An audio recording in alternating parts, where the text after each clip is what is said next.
All right, so welcome everybody to the Marketing Roundtable. Good to see you. And we're going to be talking about how to go from 0 to $1 million in revenue and the 9 steps on how to do that. And we're going to be sharing a few tips. We're going to be applying some of that to the people that are in the session today. It's very much a journey, a personal journey, and what we picked out of that. And so want to listen to what we're talking about today and try and apply some of these methodologies yourself. Some of it will be simple. That Richard Branson famously said, the hardest thing in business to do is to keep things simple. Today is going to give you that simplicity of going, right, let's just focus on just a few things, do it super well. And that's what scale comes from, right? So let's just share screens and jump into the presentation. Feeling good, guys? All right, feeling good. I like it. Oh, we don't need to worry about that. Welcome along to this merry little ride this morning. Remember, it's only 45 minutes, and I'm going to be keeping half of it for Q&A. So I really want to get into your businesses and find out a bit more for you. Remember, it's a round table. So in that Q&A section, we also ask for you guys to maybe add your thoughts and experiences as well to enrich the conversation. Great stuff. Right, so 9 steps to $1 million in revenue. I will speak quickly because that's how I roll. So just go with it, gang.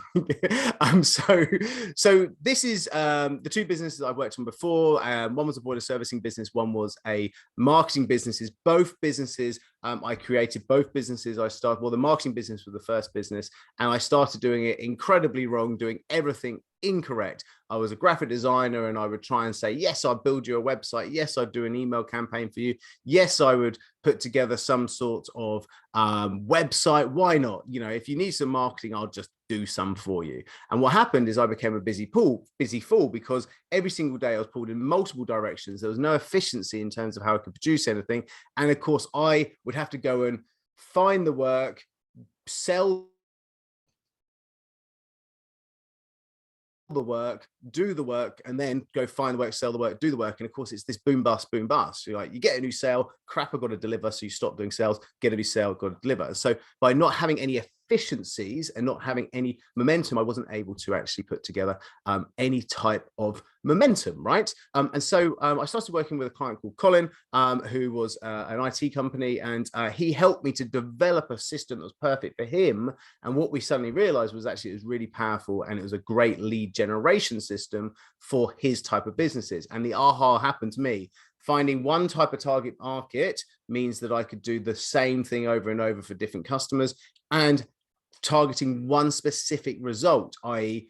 generate a lead, were the two things. So we became a lead generation agency for business service sector companies, and we then were able just to sell one product, and that efficiency went rolling. We were able to scale off the back of that, scaled it to 28 staff, over $1 million in revenue, and sold it. At that time, one of my old clients that wasn't that type of lead generation company, we just built his website ages ago, was a boiler servicing business, but his website was great. It was getting loads of leads, etc. And he came into our office in tears, really concerned because he's going to lose the business. I looked at the books and said, yes, mate, you're going to lose the business. You're robbing Peter to pay Paul. It's all over the place. But I tell you what I do, I'll buy the website back off you, and I'll buy those vans, and then you can use some of the money to pay back the receivers. And we did that deal. That's me shaking Alex's hand there. And we then took that business and we repositioned it to really focus on boiler servicing, because what we realized is that in the heating company, actually, if you're trying to do commercial projects, trying to do domestic projects, trying to do new builds, and trying to do all the plumbing, underfloor heating, swimming pool heating, all the rest of it, it's like me as the graphic designer again. So we just streamlined the whole thing and focused on boiler servicing. And we found out that every time you service a boiler, it's like 100 quid, great. And it's an annual recurring thing. So you do 100 quid every year for a new client, but 1 in 10 boilers that you serviced is a broken boiler, and therefore you replace it. So we led with that key flagship product. Again, those two stories will ring true as I go through this 9 steps to you, because that's what we learned. And now my new business, $1 Million Sprint, I say new business, my business that, I've been running for the last few years, $1 Million Sprint. I only sell one thing, which is my $1 Million Sprint program. It is the best thing that I produce. It is my life's work going into that program. And so I can put all my time and energy into the one solution for my clients instead of trying to sell them multiple solutions. And so therefore, we've taken that again methodology into our third business now.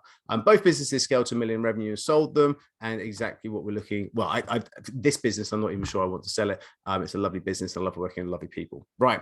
Okay. So how does this apply to you? This, in essence, is the simplified version of the 9 steps. There's not 9 things in there for the clever people amongst us, but I'm going to split that out. Awareness, consider, convert. That is your funnel. You need to have one way of getting people aware of you, one way of getting people to consider you, one way of getting them to convert. And then when they buy from you, you need to delight them on the way in. You gamify your product so they win at your game. And if they're winning at your game and they're delighted, then they're going to tell other people about it. So they become your advocate, right? That in simplicity is what everybody should do. You don't want to do too much of one and not enough of the other. It has to be balanced in all those places.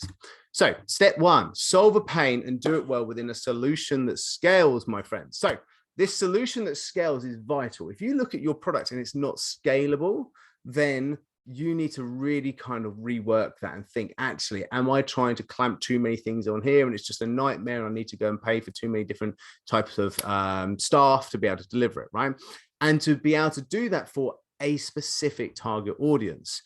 So here's one of the things. So many of us on here might be, either kind of business to business services or a marketing agency or coaches. And if we just give you an idea of this accelerator model we talk about for coaches, for example, how you can take your business from being one-to-one. I'm going to give you 2 examples. I'm going to give you a marketing company. I'm going to give you a one-to-one coaching client. I'm going to show you how that scales. Right, let's jump onto the blackboard. This might be the last. No, this is the penultimate marketing roundtable that I get to use my rainbow pen. So the rainbow pen, because it's Pride Month, I get to use my favorite pen. And so here we go. Right. So you go, right, here you go. Look at, how can you not love that pen? It's an amazing pen, isn't it? Right. Okay. So if you think about a solution that scales, right? If you are a one-to-one and you're doing one-to-one coaching for a client, right? Or if you're a service sector company and you are doing everything for lots of different clients, you're doing that for that client, you're doing this for this client, you're doing this for this client. It's not scalable. There's just too many moving parts, right? So let's solve the one-to-one coaching piece, right? Because I did one-to-one when I first, when I sold the boiler business, and I found out that if I had about 15 one-to-one clients that I saw twice a month, it meant that I was literally burning out. You know, you would be seeing like 4 or 5 clients a day, you know, every single day. It would just be so much work and your energy would just be gone. So you're not being effective and you haven't got time to go sell more, and you just capped yourself out about 15 clients, right? So, and of course, going on holidays, it means you have to cram stuff, etc. So you need to create a scalable accelerator. So how do you do that with one-to-one? Well, you actually, instead of doing one-to-one, you take them into an accelerator model. What you do is you find out, if you're coaching clients, you'll repeat yourself over and over and over again with different models to different people. And so you put these different models up into an online portal. Why would that online portal work for clients?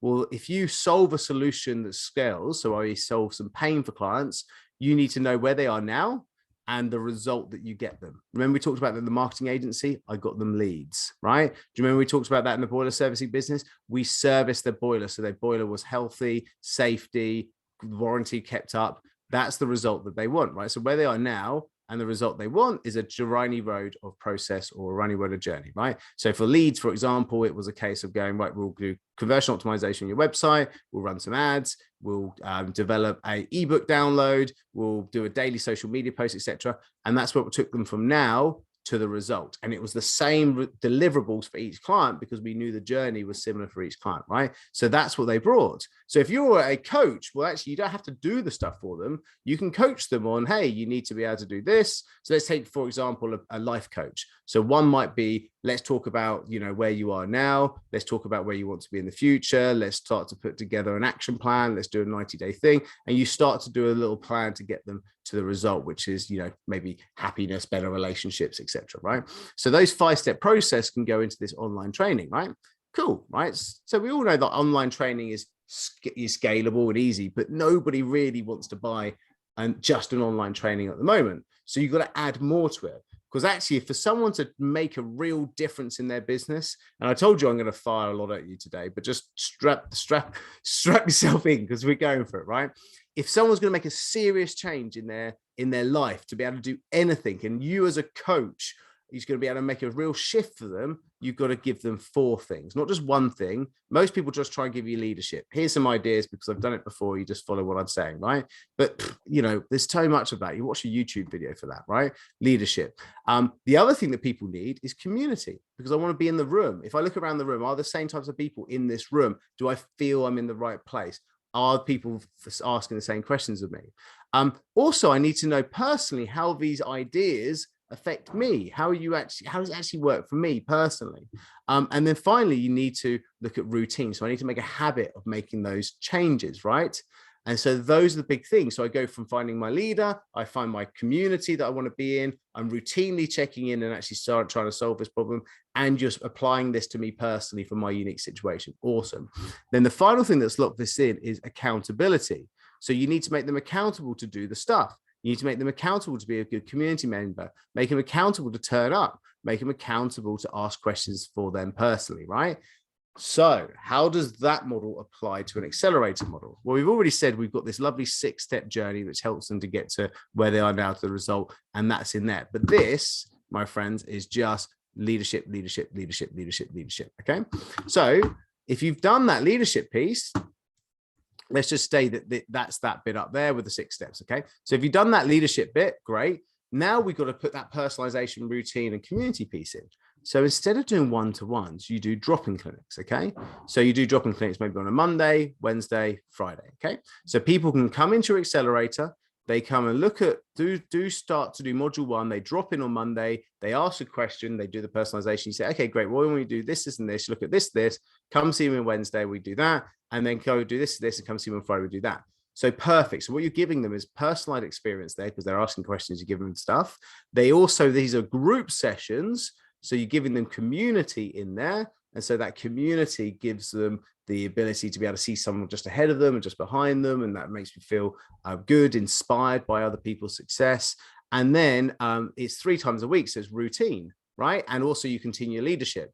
So leadership, community, routine, personalization, it's all working really well. Nice. Okay. And only 3 hours per week delivery for you. And you could have 100 odd clients in that, right? So now, wow, scalable 3 hours a week. Wow, that's pretty cool, right? You could have 100 plus in that. The other piece is that you could do a VIP. The reason why I'm saying 100 plus is that not everybody turns up to each drop-in clinic, right? So it's actually doable, okay? The other thing is you do a VIP community. And in that VIP community, the recordings of these go into that VIP recording so people can watch it on catch up, but they can continue to ask questions, share wins, celebrate success, network with people. So you're getting that leadership community and routine because this is obviously being uploaded 3 times routine. The final piece is accountability. And there's a really clever model for being able to do this. And this, by the way, guys, is all the sort of stuff that we help our clients to do in terms of scalability. So if you want to know how this applies to you, then I'm going to give you the opportunity to book a strategy session with me after this demo today. So it should really help, right? So the piece that will really lock this in is that accountability. So we say do a 3 things Monday, right? So you do a 3 things Monday. That means that people say, oh, okay, what's the 3 things you're going to do this week to achieve the result? Remember, of that windy road, right? And people go, I'm going to do that, that, and that. And they talk about it in the community. So the community see there's the kind of group accountability piece going in. You then do a momentum Wednesday to say, hey, getting on with your 3 things. And everybody says, I'm doing that, that, and that, but I need to do this. And then you have a Friday Finishers Club where you celebrate getting your 3 things. And there's that group kind of celebration, like, yes, I did it, that achievement piece, right? That, my friends, is a really lovely, immersive, scalable model. It's a hybrid model that this is part of our IP. We've come up with this entire system. And it's been much a transition to help coaches to be able to scale beyond, just doing one-to-ones in COVID, right? So I'm just lingering on this because once you know you've got a solution that scales, everything else falls out of that. So it's important to do that. When I was in the marketing agency, so this is by marketeers or other sort of, maybe ITs like Paul Richards and etc. in this call.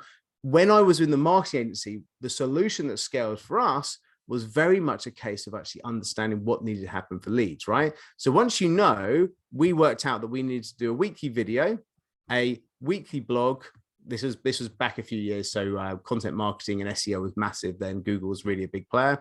And then a weekly email, and then daily social media, right? So 7 days of social media. So we called this the content pack. And we did this for every single one of our clients. Now, the nice thing about this is if we think about it, the video was what the client did with us, right? So we went to do a client and we did 10 videos. So we did 10 videos. From that 10 videos, that was 10 weeks of content for the client, right? And so that gave us 10 videos there, which meant that our writers then wrote times 10 blogs, and then wrote times 10 emails, and then write times 10 sets of 7 days of social media, which then gave us the entire content to then distribute out over a 10-week period. At the end of the 10-week period, we booked another video shoot, and then we did another 10 weeks, right? How scalable was that? Was fantastic, because as me, and this is when we talk about a scalable model as a business owner, I would go and have the one-to-one planning session with them once every 10 weeks. So the first one, we would plan out what the titles were for the 10, and then we'd give that to our video guy, and they would get that 10 sessions, who would then give it to the blog person, who would then give it to the distributor who distribute all the content. So once every 10 weeks, I saw the clients. So the first time I just did the 10 ideas. The second time we did the report from the last 10 weeks, and then we planned the next 10 weeks, and then job done. So that's, and we sold that at $3,000 a month. So for a 36 grand a year clients, we're seeing them, what I'm personally was seeing them once every 10 weeks. That, my friends, is a scalable model. Really, really nice. By the way, if you want to get really ninja with this, you outsource the video work. So we're talking about like a 500 quid videographer who goes, does the video shoot and the edit for 500 quid. We then paid an outsourced copywriter about £35 a content pack, we used to call that. So blog, email, social media. And so that was £350. So for the cost of under £1,000, we're making, the best part of 10 grand for the cost of for £1,000. So that's about a 9 grand net profit on each one of those, because it's about a quarter, by the way. So it's 3 months is kind of the content, because over 10 weeks, but obviously 2 weeks of getting it ready. So it's about 9 grand a quarter. Well, it was 9 grand a quarter, and the cost was about £1,000. So that's a 9 grand net profit per quarter. Cool, huh? So that, my friend, is why you can get a scalable model. That's why someone would want to buy a business like that. Once you see how once you get that one bit right, it's like, now you just need to sell as much of it as possible, right? Are we feeling this? Good. Okay. Yeah, I love that. All I can see is John's thumb, and I know that it's probably because he's still in bed. Get up, John. Get up. Yeah, he's still in bed. Get up, John. Taste the day. The early bird catches the worm. But your retort to that, John, should be, but the early worm gets caught. So there you go. Right. Let's just jump into this. Okay. So do a solution and scale it well with a solution that scales, right? Important. 2, find and hang out with the people that you solve a pain for. So once you know who you solve a pain for, you want to start to sell that to them, don't try and flog it to every person you see. Hang out with them, be amongst them, connect with them, be friends with them.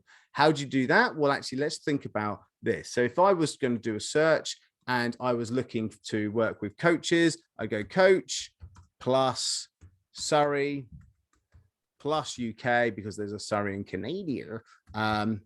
So coach plus Surrey plus UK.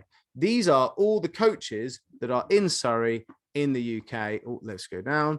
And my opportunity to hang out with 913 people. There's 930 people that are coaches in Surrey, right? That's my potential, right? So that's what I want to do. So now what I want to do is I want to use these filters. I want to look at first degree connections. This is LinkedIn, by the way. Show results. Bada bing. 38 people out of the potential 900 odds are actually my first degree connections. So I'm only actually hanging out with a small percentage of my potential. So I need to find those people. I need to hang out with those people. So therefore, step 3, I can start to invite them to stuff, right? So that's why you start to go through, and instead of going first degree connections, you would go, say, secondary connections first, and I would do a connection. I would start to connect with them. Hey, fellow Surrey coach, just thought I'd say hello. Or, hey, I just wanted to expand my network of coaches. Saw we were local. Do you fancy connecting? That sort of stuff, right? Let's get into them. Start to get them into your ecosystem. I do that so much for people. They realize, oh, crikey, I'm not even connected with my target audience. So you need to find and hang out with them. On Facebook as well is exactly the same, right? So we jump into here and you go onto Facebook and you start to go, well, actually, let's find some groups of people that are my target audience. So say that I'm trying to hang out with people that are, I don't know, let's think about Mike. Mike, who is your best client? Who's your best target audience client? The type of person you'd like to work out. Who is your focus? You're muted, by the way. Mike Dewey. Yeah. Unmute yourself, mate. Hello, I'm unmuted. Yeah. Startup businesses are mine at the moment. People that need to get into social media that have nowhere to start. I create content for them. So that, I mean, that's a really simple. You search groups and you just go like UK startups. Now, if we were working together, Mike, I'd be saying to you, look, you need to stretch a little bit deeper than that and probably go maybe new, accountants or new startup, whatever of an industry sector. But simply, look, you can see UK startups group, and look, there is 8,000 members in there. There's 10 posts a day, so it's a healthy group. And so therefore, that would be a group you can do, right? Whereas look at this, 8.5 thousand members, but 8 posts a month. And I'll be thinking, nah, there's not enough going on there for me to really warrant bothering to go in there. So out of those two, I'd probably spend time hanging out in there, right? And crikey, there'll be a ton of UK startup groups, like London startups, UK startup networks, etc. You go into those groups, you be amongst it, you start to friend, answer questions and hang out with them, right? Cool.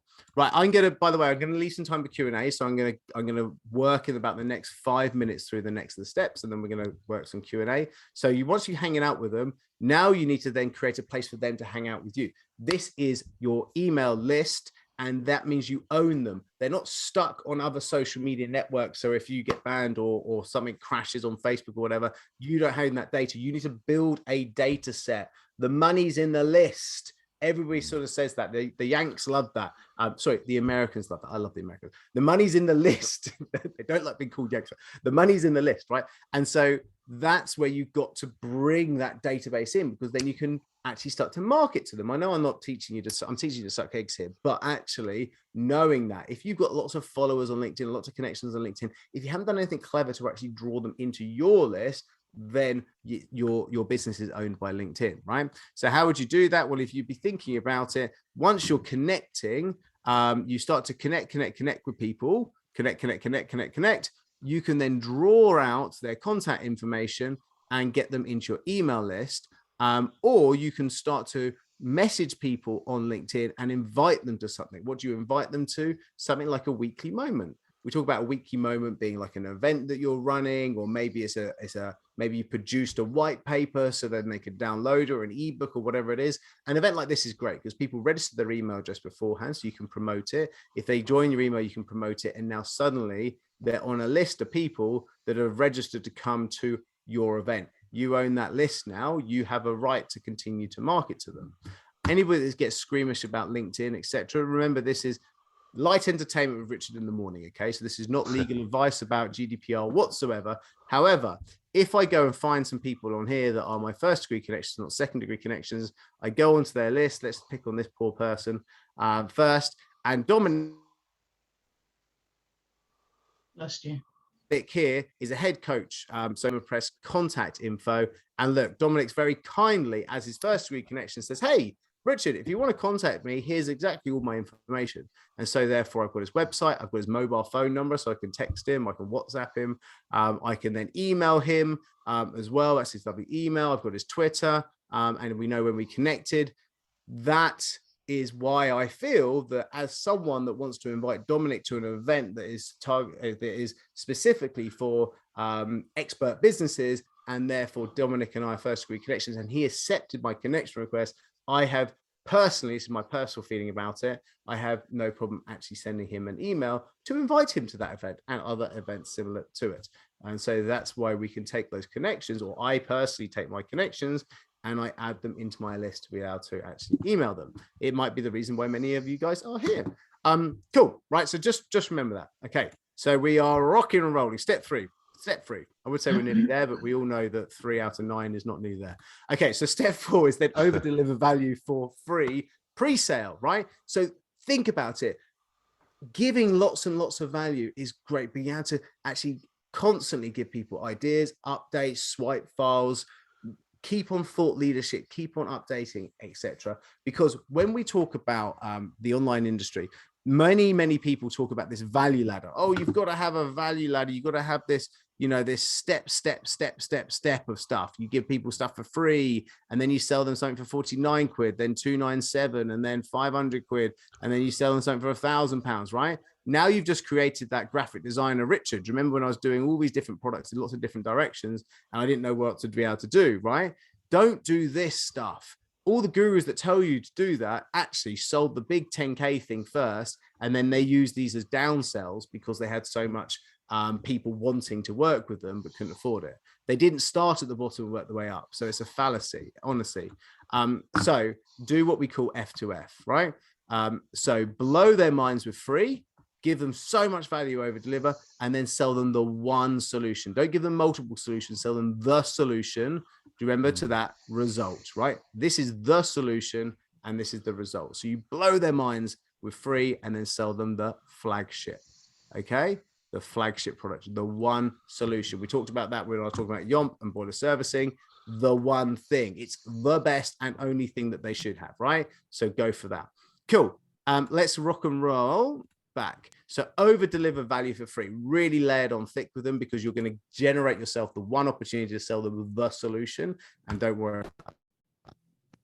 Create a high converting sales process. And when I say about relies on scripts and templates, I don't mean I'm going to ask you to read from scripts and templates, but knowing what you do in your sales process and your sales meeting means that it becomes a repeatable process. So it's a repeatable process that has a structure to it, means that you can see what worked, what didn't work, and ultimately you can outsource it to someone else when you start to scale. So knowing what you do in your sales meeting is vitally important. Step 6 is once you know you can find leads, hang out with them, get them into weekly moments, get them to consider you, get them to buy from you, crank up the volume through paid ads. So you, instead of, we talk about clients going like this, right? So if you are creating, say, a weekly moment, like an event, we talk to our clients about doing this. We talk to them about having a figurehead for a big moment in their week, right? And we say, if you can get 30 people to register to come along to a weekly moment, you can get 20 people to attend it, you should be able to get 5 strategy sessions booked off the back of that. And therefore that should equate to 2 sales, 30, 20, 5, 2. That's the rhythm. And if you've got a product that is a flagship product, selling a high ticket product, 2 sales is enough for you to be able to get to $1 million in revenue. We've shown that many times to our clients. For example, if you just wanted 2 sales and you were selling that flagship at, say, $597 per month. So let's just say it was just £597 per month, and you sold a product for that, and it was and you had them for 12 months. Okay, so 597 times 12. So if we go, come on. So 597 times by 2, because it's 2 sales, remember, a week, okay, equals that. Then we're going to times that, because it's a 12-month contract. Great. You've now got, each week you're adding 14 grand, right? So you times that by, let's say 50 weeks, give yourself 2 weeks off for Christmas because we're nice. That's then 716,000. That figure, if you then equate that revenue figure in pounds to dollars, you'll find that that's $1 million. And so hence why $1 million sprint only needs for you to make 2 sales of something that's a reasonable price point, right, for a flagship product. That, my friends, is the sweet spot. Okay, cool. So crank up the volume through paid ads, and then recruit a commission-based sales team for specific roles. And what do we mean by specific roles? We talk about a prospector. We get our clients to get a prospector, someone to actually make the strategy sessions happen when you're doing a funnel. Draw people into those sales meetings, draw people along to your events, have someone to do all those social media bits for you. Our clients all work off this 13-week cycle. Let me just quickly show you the template. This is 13-week cycle. So on Mondays, they'll do specific posts, Tuesdays, Wednesdays. This is my 13-week cycle, and it goes 1 to 13, and you roll those 13 weeks every, why 13? Because 52 weeks divided by 4 is 13. So you roll that 4 times a year, right? So once you know what your cycle is and you're doing your Wednesday weekly moment, then you've got a rhythm. And now this is my prospectors completely run for me, right? So this is on Monday. We do a poll on Monday. We call it an engagement creator. So this is exactly all the text that they need to use for that poll. This is what they want to comment. This is the reply they send to voters. And so therefore, here's a link to an exact one that we did in the past as a nice guide. Now, all our clients get to see this, and it means that we roll this out week in, week out, week out. And do you know what I do? I don't do nothing because my team does it. That's the whole point. Once I've done my 13-week once, I then refined it the second time. I outsourced it. We have this thing called TNAD, which is try it, nail it, automate it, delegate it. So once you've tried the 13 weeks once, the second time you do it, you nail it. The third time you use a lot of automation to move out the humans. And then the fourth time you delegate it to someone. Poof, you puff out through the top and it then runs for you. So where do I show up? I show up in my marketing roundtables. I show up on my strategy sessions, and then I deliver for my clients. It makes an incredibly optimized week. Okay. And so that, my friends, is for you. You run through it, you bring people in, and then you outsource to it. Step 8, right? We're nearly there. Step 8, develop a partner program and a client referral system, right? So by having people that are your clients and they're happy and delighted, when we talked about that, make them delighted and gamify the products so they win at it, then they're going to tell people. So create a partnership program, give an affiliate. So we pay 250 quid for every person that refers a client to us. We just pay it to them in cash. And so that we have a nice partner referral system. Make sure you've got something officially and you reward those referrals, because people who get rewarded are more likely to do more of it. So make sure you do that. Now, before I do step 9, I'm just going to draw your attention to myself. I want to be able to draw my attention to myself. God, that's very rare. I want to draw my attention to spending more time with you and me to be able to go through how these 9 steps apply to you. We have a $1 million strategy session. We do them once a week, and we look at how these actually apply to your business. We've got spaces on these sessions. It's a free strategy session. You can see it's in here, and I want to hang out with you. You've got this orange button here that I'm going to put into the chat here. So I just want you to jump onto this link, click on this link now. It's in the chat. Here you go. So if you click on it, then you'll see that this month there's only 2 sessions left, because we only do them once a week on a Wednesday, and it's 12:30. So there's still space on this afternoons, 12:30, and we're going to go through each one of these elements and actually apply them to your business. What is your scalable product? Who is your target audience? How can you go create a LinkedIn outreach campaign to be able to get leads? Or should you be using Facebook? All of those questions will get answered in that session, and it'll be specifically applied to you and the 3 or 4 other people that are in that session with you. That is it. It's a very small session. It's limited in numbers. So jump onto that now. So that's the link. It's in the chat. If you're watching this on replay, it will be below where the replay is. So looking forward to seeing as many of you on there possible. Right. So without further ado, let's talk about step number 9. This is vital, right? So once you start to scale, and I did this with Yomp, right? We started to scale. We started to get to that $1 million in revenue, and we suddenly were looking at the bank account. It's like 100 grand a month going into the bank account. And by the end of the month, there was like no money or minus money to pay me as a director. I was thinking, how on earth have we gone through that much cash?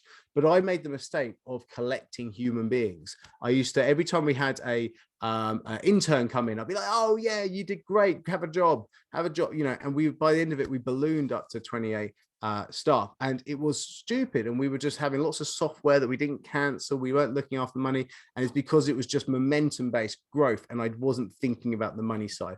And I suddenly read a book that was Profit First. It's an amazing book. You should all read it. And what that meant, that you actually did a pay yourself first type business model. Now let me jump on this, because if you haven't read Profit First, literally go onto Amazon now and buy it. Just after you've registered for this strategy session, you should go onto Amazon and then go buy that product, right? And let me just jump on a blackboard and just show you why this is so important. This is really, really important, right? So you want to be rewarded for all this hard work you do. So each time you win a client, you personally should have your income go up, right?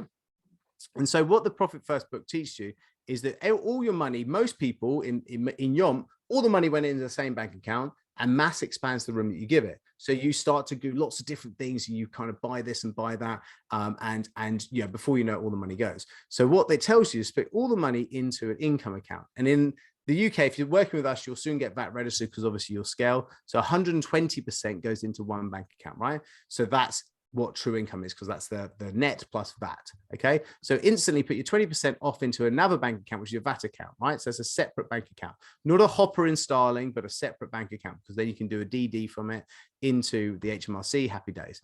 Then from this, you then want to do your operational expenses, OPEX. Okay, so your OPEX account is here. That's 30%, right? So your operational expenses are 30%, because that gives you enough to be able to spend it. You can change these percentages based upon if you've got more staff, you've got higher costs, etc. Completely, you change these percentages to suit. But this is what most of the coaching or service sector clients should be doing. So that's your operational expenses for marketing, for people, for all the operational expenses. You then put 15% of tax in there. So this is your tax account, and it's just 15%. And I'll show you why. 50% of revenue, right? You then do profit, and you do just 5% for profit. Now that's retained profit that the business has for rainy day, and if the proverbial hits the fan, right, you still got to retain profit. It's always accumulating.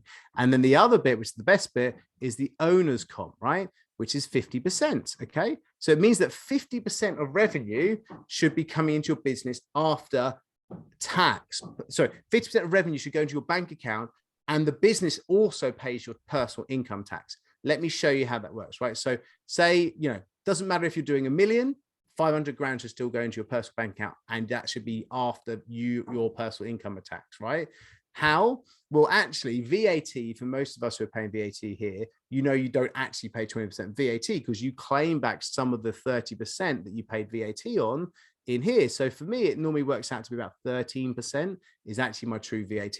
So 7% of turnover I can pay as a second dividend. And so if you're doing $1 million in revenue, that's 70 grand that you pay as another dividend to yourself to pay your personal income tax bill.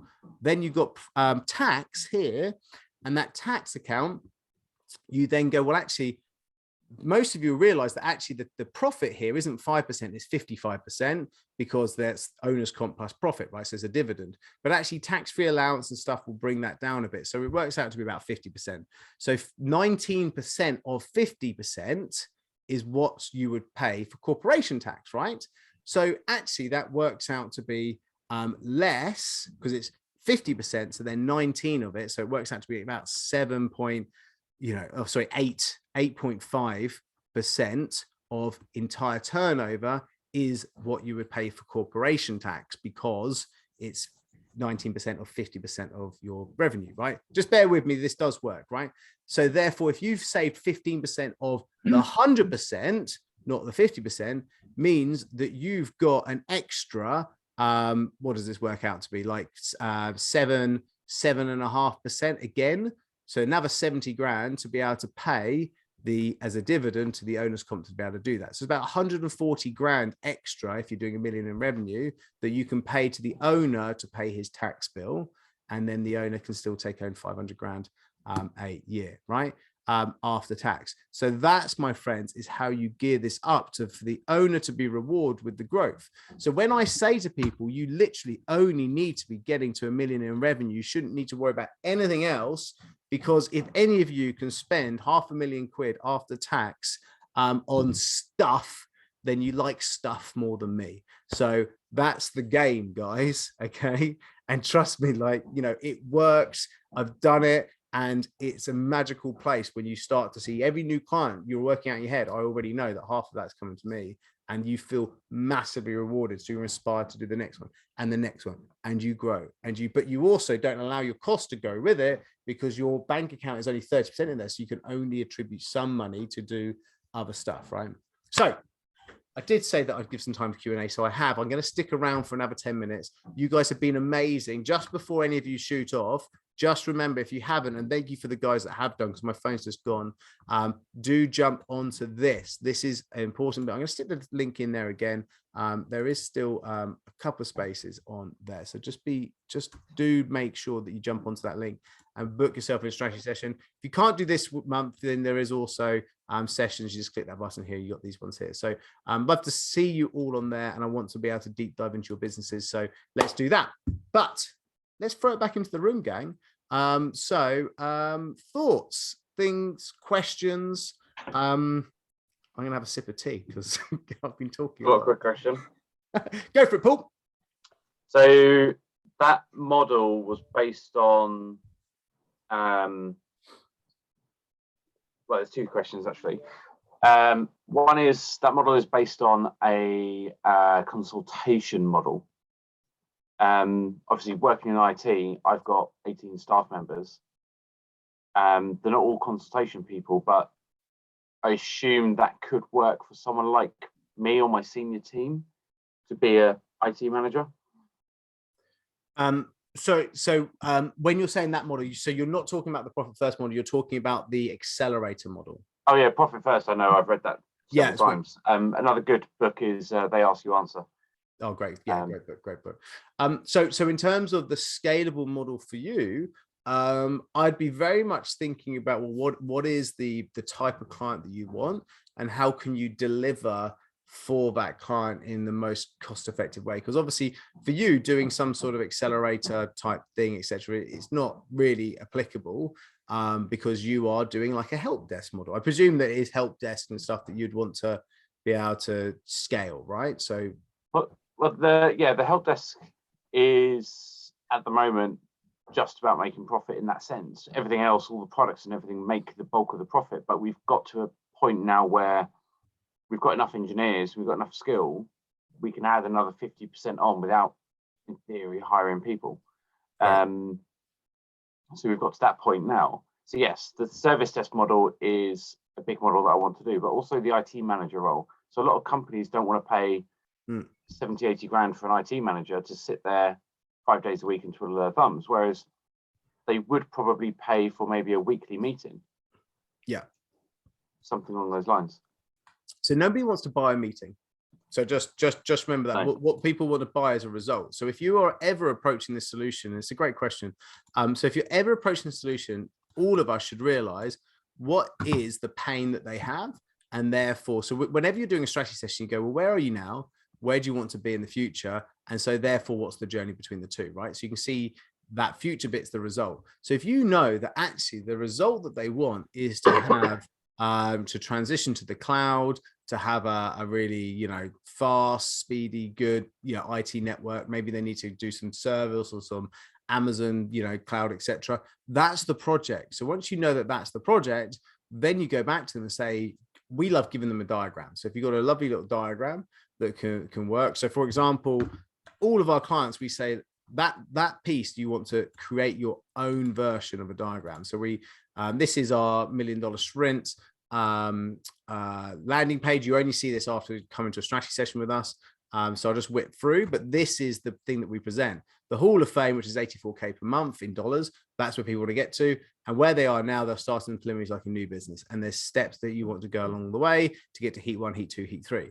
So if you're Paul, you're thinking, well, actually, if the result is a transition to the cloud and a seamless thing, if you can really start to interview your clients and actually really think about the type of people that have got a pain that really want to get onto, Amazon Web Services or what, I don't know, whatever the pain is for that particular niche, you really get focused on it there. And then you show them the route to be able to get to that. And then you say, and our consultants can then work on this once a week with you to be able to make sure that your team does that transition to that thing. Now, once you've got this diagram, literally, doesn't matter if you're doing it for them or you're consulting or it's some sort of course, a diagram like this is all you need to sell your flagship product, because people can see where they are now. They can see the different stepping stones. They can logically justify where they want to be. They can see how your conversations, so the conversations we just had now, for example, me presenting this, I can then say to people, look, I'm talking about build your info swaps. That's your email address, generate the traffic. So that's the stuff that we did on LinkedIn. Formalize the sales process. That's your strategy session. Launch that flagship product. That's what gets you your first sales. That's what gets you to heat 1. Then things get you to heat 2, etc. So you would be able to say the same thing. Well, that's how it gets you to checkpoint 1, stepping stone 1, to be able to become, fully cloud enabled or whatever the thing is. But if you can't put that diagram together, nobody can buy it. And if they can't buy it, then actually you're just trying to get them to buy that person's time versus someone else's person's time. And they're not really, there's no real benefit. I don't want to buy someone's time. I want to buy a result. Okay, perfect. Does and that the help? second one is, second question I've got is, if you're scaling it on a person consultation basis, if you come to sell, what's the transition? Because you're the highest asset within that company? How did you sell, essentially? So the beauty of how I sold is the boiler business was easy. I'm legally not allowed to open the front of the boiler, so that was easy. I was definitely not the product there, and I created systems for that. So that's how. And by the way, people buy when they buy a marketing funnel because they want to know that when you leave, the leads coming and it's predictable, and then you can turn up the volume and get more leads, as well as the delivery side. So the marketing side is as important as the delivery side. When I sold Yom, obviously, the fact that I only saw my clients once every 10 weeks, and I was only doing a session where we were just talking about the titles of a video, was really easy because I just trained up someone to be able to do that session, or the person that brought basically was the person that then took on and did that session.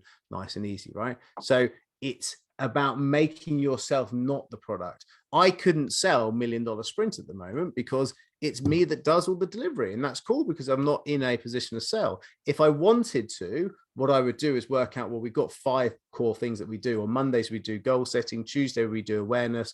Wednesday, we do consider.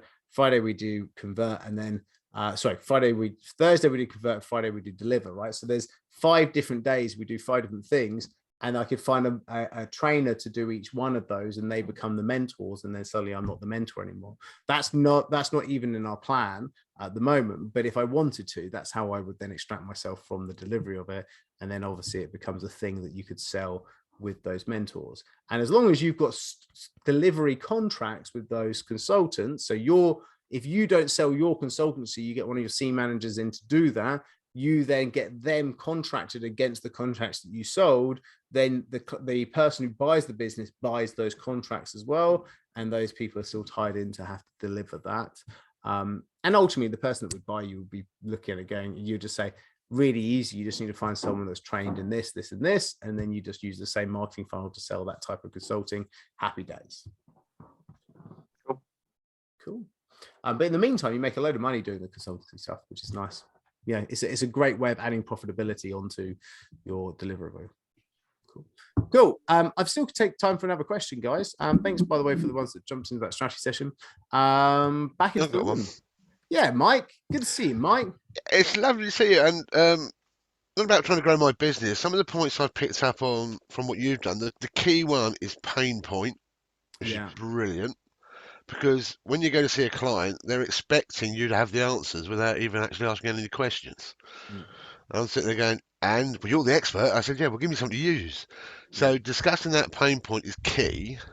The other thing that's changed is because of COVID and social media, everybody's now become an expert. Everybody's had to go online. Everybody's had to get Canva or Photoshop or everything. So the awareness is out there. The trouble is nobody knows how to really do it and get the best out of it without kind of some formal training. And the key thing that's come about there now is there's a sea of sameness. There's some good quality stuff out there, but it's all samey. But it's trying to get above that and trying to get something a little bit more. But one of the key things I've taken from you, and you might even recognise some of these bits in the background, if you look at my background change, there's a whole series of adverts that have just flicked up there. All 13, funnily enough. So that's Andrea, one of our $1 million sprinters. Yeah. Yeah. But the key here is the fact that is making a foundation for your business through social media, as well as trying to get the leads, is becoming the go-to person within that niche. And she's done that. Another key point I want to make out that's happening, which again I've noticed, is we all use our own social media originally, and that's a big con really in some respects. I find that whenever you release a book, all your friends and family will buy your product straight away. It's not them that you want, it's other people's social media you need to get onto. It's the people outside of your sphere that you need. Those are your real customers, if you know what I mean. Yeah. Because I mean, my mum will buy everything that I put out there. You know what I mean? So I need to find someone else. That's step 2. Go and find and hang out. So your feed on social should just be your target audience's posts. So if you're only seeing them and you're liking them, you're commenting, you're celebrating with them, you are becoming abundant in their world. And so when you say, "Oh, hey, would you like to come along to this?" they're like, "Yeah, cool, I'd like to come along to that." And so when you're considering someone, suddenly you see their ads all the time on social media, or they're just everywhere. It's because they're doing a great job of being abundant in your world, because they're just hanging out with you. So it's great. What I would say, Mike, in terms of what you're saying, into that pain piece, right? So actually, that's key. The pain that people have, if I have gone to Canva and said, oh, I can do my own stuff, I'm going to do Canva. The pain that I have is actually not that I can't use it well enough. I would say the pain that you can solve is to say, hey, isn't it a pain to have to go and do all of this stuff yourself? It may feel like simple to do a few things, but actually would it just be easier just to throw some text and ideas at me, and I just create it for you, and it's only X, you know? And so the pain, I would say, is not the training on how to use Canva better, because Canva, and there's so much YouTube on that. I would say the thing is to say, you've gone there, great, you've got to a certain level. Now it's time to actually go, well, your time's more valuable than creating designs. Bring it to a professional to be able to do it better, faster, quicker, easier. We're trying to get the content right. That's the key to it. It's great putting up a fabulous advert and it looks great, it's fantastic. But if the content's not there, or it doesn't represent that pain point you're talking about, it's going to go now. It'll just, I'd start your ad with saying, stop messing around on Canva trying to do it all yourself. For only XYZ, you can get all of this stuff. But and then what you're doing is you're just targeting people that are the type of people that have tried it and gone, actually, this is a pain. I'm ready. You know, I've won a client, or I'm ready just to get this stuff done properly. It's just doing my head in, and I pass it across to you. Yeah, that's what I'd say. Cool. And on that note, I've got another session starting in 4 minutes. So big love. Thank you all. Looking forward to seeing you on that strategy session. And if not, I will see you next week at 9 o'clock for another episode of the Marketing Roundtable. Yeah, and I'd just like to promote John. this new digital trailblazer. Oh, look at that, Richard Woods, digital trailblazer. Not to be confused with the Richard Woods that wrote Colour Me. There you go. Oh, yeah. It's a bit of a Mickey take. I've got about 100 books you've created. Big love. Take care, guys. You take care, mate.